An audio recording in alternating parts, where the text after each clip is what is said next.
The wind's been talking to me again. Same way it did that winter when everything I loved near froze to death.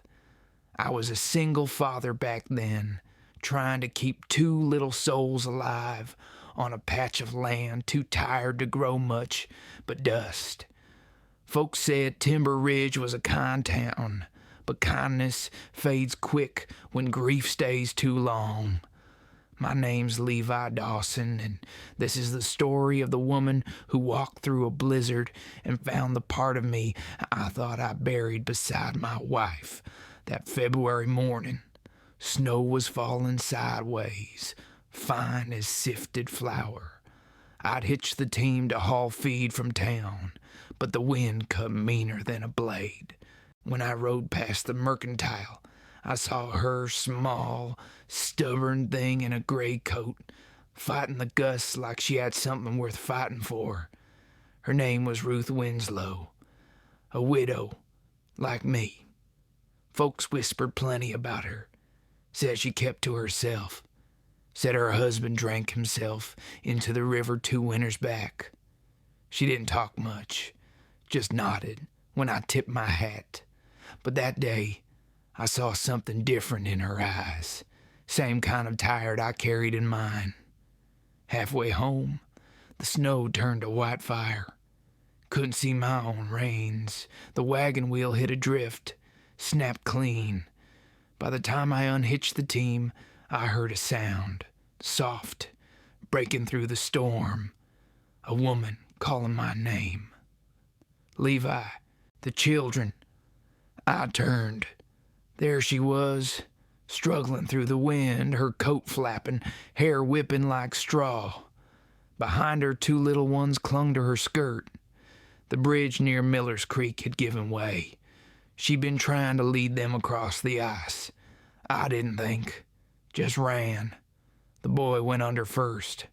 Ice cracked like thunder, water black as sin. I grabbed his coat, felt it tear. My arms burned, lungs filled with ice, but I got him out. Then Ruth's hands caught my shoulder, steady, sure, like she'd been born to fight death itself. We hauled the girl next, both of us half blind from the cold. By the time we made it back to the cabin, I couldn't feel my fingers. She made a fire, tore her shawl to wrap the children. Steam rose from their boots. She didn't say a word till the girl coughed. Then she turned to me, eyes glistening in the firelight. "You should have let me handle it alone," she whispered. I remember laughing, though it hurt. "Ain't in me to watch someone drown, ma'am." That night, we stayed snowed in. 4 souls, 1 fire. Every creak of the timbers sounded like the world was about to split. But she just kept feeding the flames, and somewhere between her quiet prayers and the wind's moan, I realized I wasn't praying for the storm to stop anymore. I was praying she wouldn't leave when it did. She told me little about her past, just bits between the silences. How she'd come west for a fresh start, how folks had turned their backs when her husband's debt surfaced. I didn't judge her. Couldn't. Not when my own heart still carried ghosts. When dawn broke, the world outside looked clean, untouched, the kind of white that hides all the scars beneath. She stood at the doorway, coat buttoned, eyes soft. "I'll take the children home now," she said, and I, fool that I am, just nodded. Didn't stop her, didn't say what my heart already knew, that she'd warmed more than my cabin that night. Sometimes I wonder if she knew what she left behind. Not just the smell of pine smoke and the echo of children's laughter, but the sound of a man's heart starting to beat again after too long silent. The desert's quiet tonight. The stars are burning steady, same as that fire she built years ago. Funny how a single night can last a lifetime in a man's memory. If you've ever watched someone walk away into the snow, you'll understand. A man don't measure time the way clocks do. He measures by the moments that won't let go. A week after the storm, the sky cleared to glass. Wind still mean, but the sun had a way of pretending nothing bad ever happened. I hauled hay to the south pasture, hands still numb from what we'd done, when I saw Ruth again. She'd brought a loaf, brown, rough, warm enough to steam the cold out of my palms. "Payment," she said, trying for brisk, for what you did." "Keep it," I told her. "You already paid me with breathing children."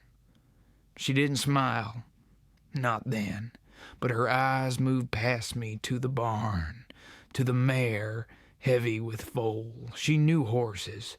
You could tell by the way her shoulders dropped, like she'd stepped into a room where the furniture sat exactly how it should. "Due soon?" she asked. "Any day," I said. "Could use a gentle voice at Calvin time if you've got one." She looked surprised at herself for nodding. We both were. That evening, she came back with her girl, Hope, carrying a little tin of salve. We set lanterns along the stall. The mare paced, breath fogging, high twitching like a drumhead. I stood quiet. Ruth spoke low, not to me, to the horse, to the new life thinking about arriving in a world that ain't made it welcome yet.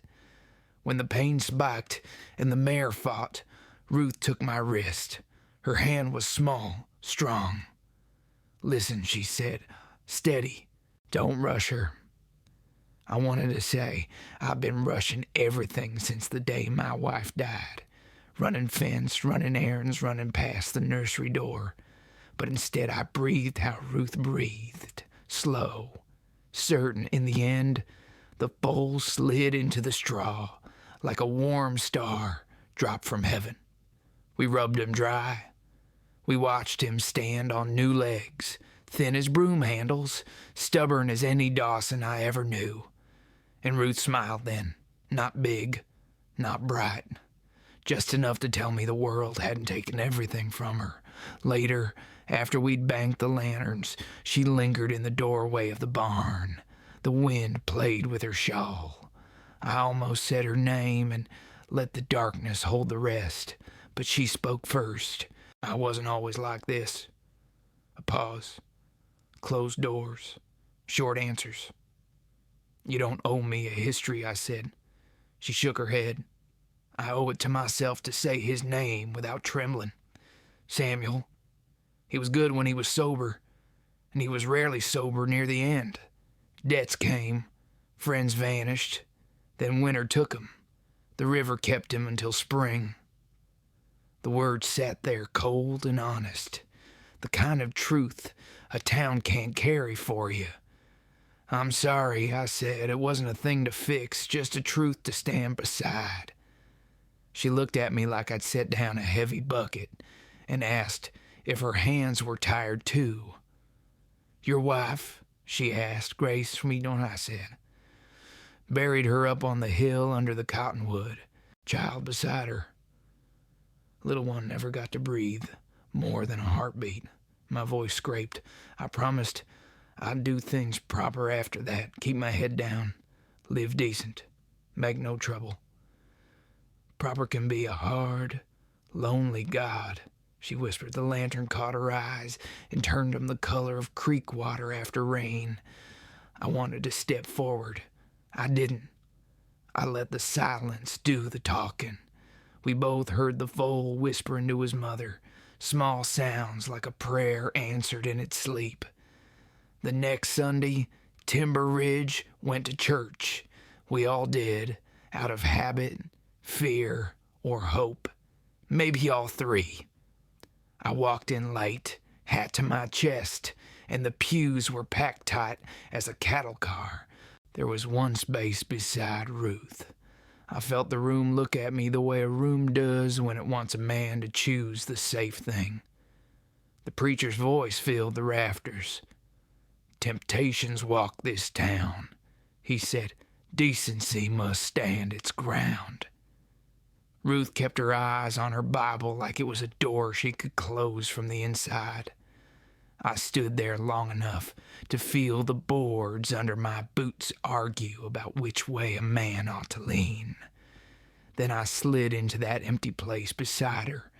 My knee brushed her skirt. It was a small sound. It shook the whole building. The preacher paused. He didn't call my name, but he didn't have to. Words about sacrifice, about appearances, went climbing the walls like vines looking for any place to take root. My ears rang. My chest burned. I thought about my children watching, about the promise I'd made to a grave. Then Ruth's hand, quiet thing, found the hem of her shawl and pinched it tight, like you do when a wagon hits a rut and you mean to stay upright. That was all. A woman holding on. I breathed. After the hymn, folks filed out in a hush shaped like judgment. Only one voice cut clean. It belonged to old Doyle, the storekeep, with a back bent by years and a heart that never learned to bend. Good sermon, he told the preacher, loud enough to bless and rebuke at once. Best parts are the ones we remember when we're helping our neighbors. No one answered him. That's a memory that won't fade either. Outside, the sky kept on being blue, careless as a new foal. I walked Ruth and her young ones to the gate. We didn't speak. We didn't have to. Sometimes choosing a seat says everything a man knows how to say. I went home to a house that didn't echo so much anymore. Set a plate for myself. Set two more because habit is a road it takes time to turn off of. I told the empty room I'd done what was right. The wind in the stovepipe answered like it wasn't sure. That night, I dreamed of snow that didn't blind and water that didn't drown. I woke with the taste of warm bread in my mouth and the sound of a woman's voice telling a mare to breathe steady. If you've ever sat where the whole town could see and chose the heart anyway, you'll understand. There's a sound the wind makes when it comes down from the ridge at night. It don't howl or cry. It just tells you the past ain't finished yet. Spring thaw hit early that year. Turned every road to river mud. The whole town buzzed about Ruth and me like bees with no hive. Some said it was pity, some said sin. The preacher never called names, but his Sunday words grew sharp enough to shave with. I tried not to mind. I fixed fences, mended gear, kept to my work. But a man can feel when the ground under him's starting to give way. Then came Warren Kent, banker, starched collar, hands clean as a vulture's conscience. He rode out one morning, smiled thin, said he was checking on accounts. His kind always says that before they take something you love. "Mr. Dawson," he started, "your mortgage payments are behind." "I'm aware." "And Mrs. Winslow's land adjoins yours," he said, voice soft as snake oil. "She's fallen behind, too. Could be. Solved if you two were to combine households. Of course, I'd require a signature for my records." He let the word combine hang there, heavy with gossip and greed. I stared long enough for him to start fidgeting. "That'll be a choice between her and the Lord," I said, "and neither of 'em answer to you." His smile cracked. "Pride is a costly habit, Mr. Dawson. So is meddling." He rode off, dust puffing from his horse's hooves like little clouds of judgment. I didn't know then that he'd already been whispering around town, twisting words till they fit his pocket. That week, Ruth stopped coming by. No visits, no bread, no word. I told myself she was busy. Told myself a lot of things, but the quiet grew mean. 2 nights later, a knock hit my door hard enough to shake the lamps. It was Mrs. Brennan, church widow, sharp nose for scandal. She handed me a folded note and said, "You best read this before Sunday." Ruth's handwriting, shaky, torn at the edge like she'd started to tear it up. "Levi, they're saying things about us. I can't let it spread to your children or mine. Please don't come by, not until it all quiets down." The ink bled where a tear had fallen. I went outside, stared toward her cabin. Lamplight flickered in her window, then vanished. The night smelled of rain and wrong decisions. When Sunday came, the preacher's voice thundered brighter than his God. "There are wolves among us," he said, "wearing sheepskin, widows who tempt, men who forget vows made at the graveside." Every face turned my way. My boy Tommy flinched. I stood, "Preacher," I said, calm but loud enough for heaven to hear, "you speak of temptation like it's born in one heart. Maybe it's born in loneliness. Maybe you ought to preach about that." Gasps rattled the rafters. Ruth sat stone still, her hands clenched wide around her hymn book. "Sit down, Mr. Dawson," the preacher said. "Gladly," I said, "if she ain't sitting alone." And I walked straight down the aisle, boots hitting wood like gunshots, and sat beside her. Her breath caught. The room froze. Somewhere outside, a horse snorted like it wanted to break the tension itself. The preacher's words faltered. His next prayer stumbled. Folks filed out early that day, mouths whispering, eyes cutting sideways. By dusk, Kent's rumor had turned wildfire. Said I'd proposed, said she'd refused, said she'd taken money. None of it true, but truth don't pay interest. Lies do. I rode out to her place that night anyway. The door was barred, her lantern out. But through the shutter, I saw her shadow kneeling by the window, hands folded, shoulders shaking. I could have called her name. I didn't. Pride is a cruel sheriff. I rode home slow. Halfway there, lightning split the sky, and the first drops hit. Big, heavy, lonely things.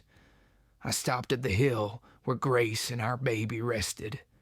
The rain turned a river on the headstones. I knelt there, hat in hand. "I'm trying, Grace," I whispered about him. "But I don't know which promise matters more, the one I made to you, or the one I never got to make to her." Wind answered like a sigh through the cottonwood branches. That's when I knew the past had found me again. Same guilt, different face. I stayed there till dawn, soaked to the bone, watching the sky turn gold over Timber Ridge. Somewhere in that light, I thought I heard Ruth's voice again. Proper can be a hard, lonely God. And Lord, she was right. If you've ever had the past ride up beside you and whisper what you lost, you'll understand. I never did sleep right after that Sunday.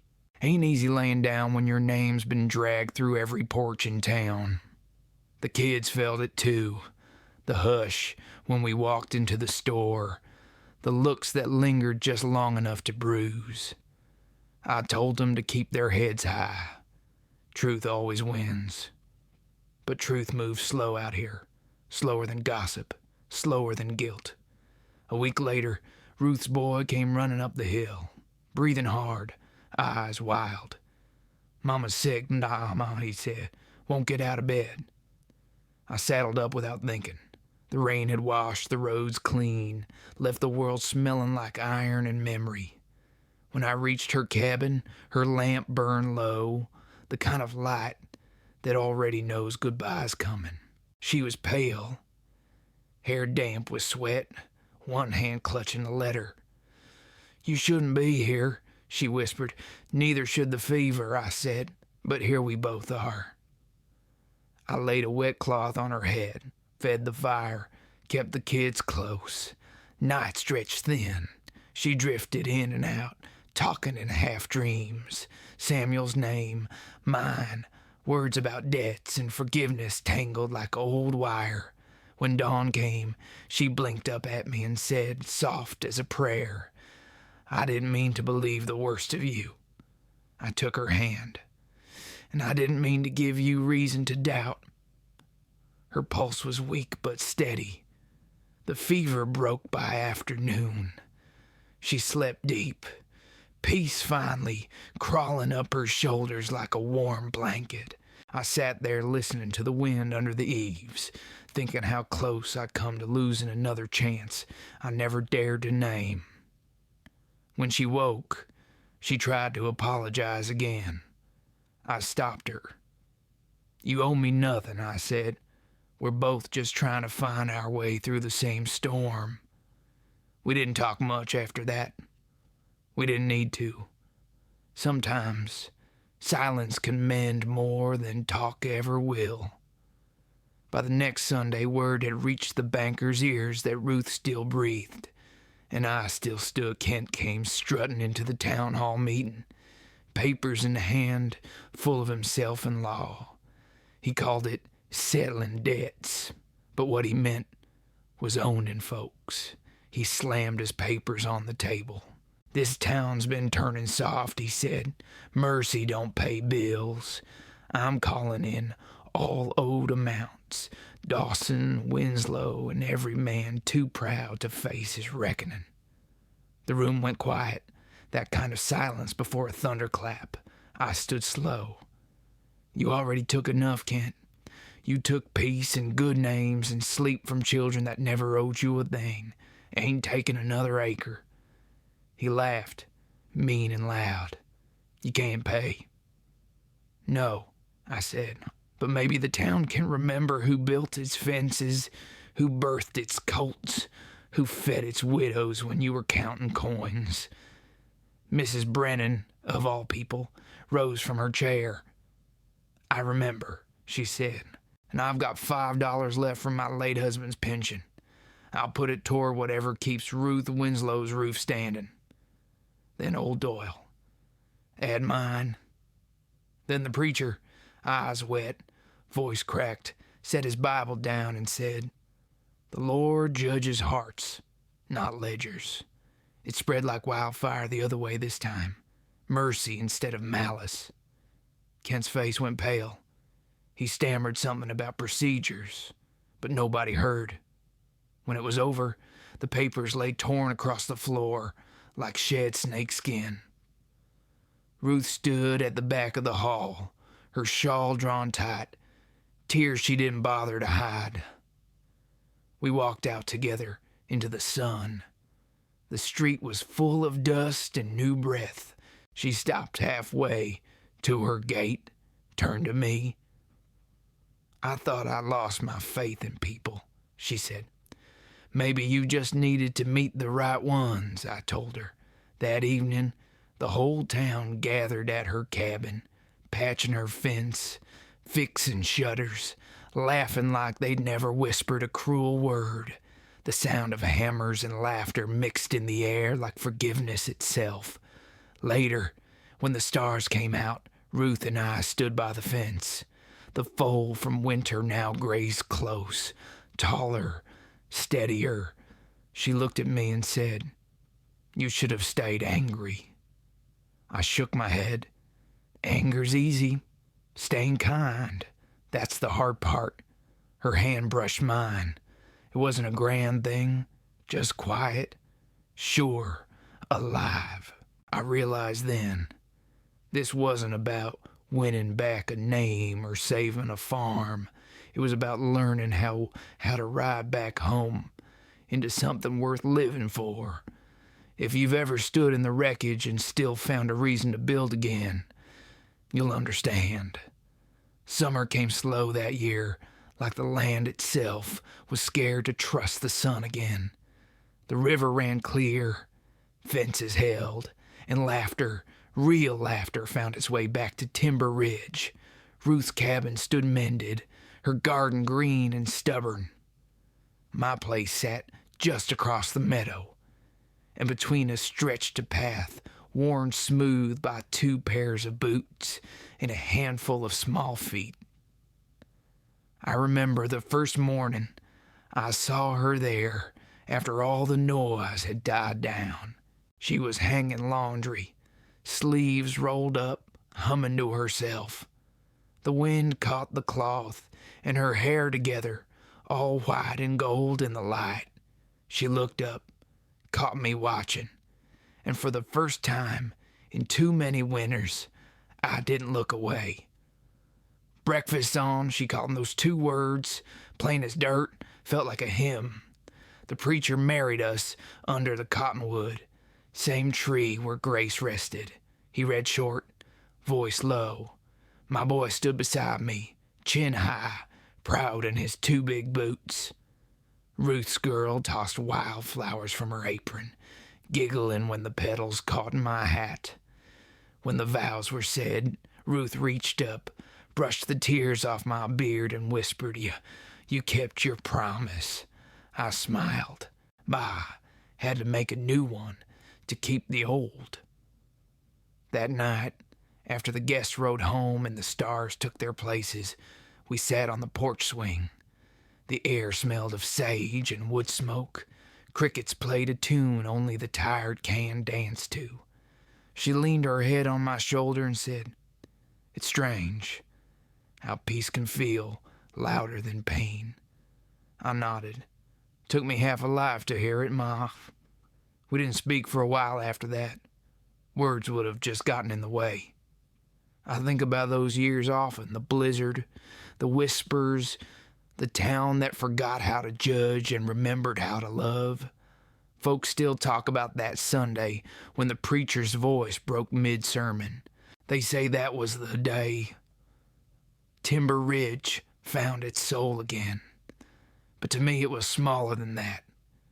It was a woman's hand steadying mine over a frightened mare, a boy's laughter echoing in a half-empty house, the smell of bread after a storm.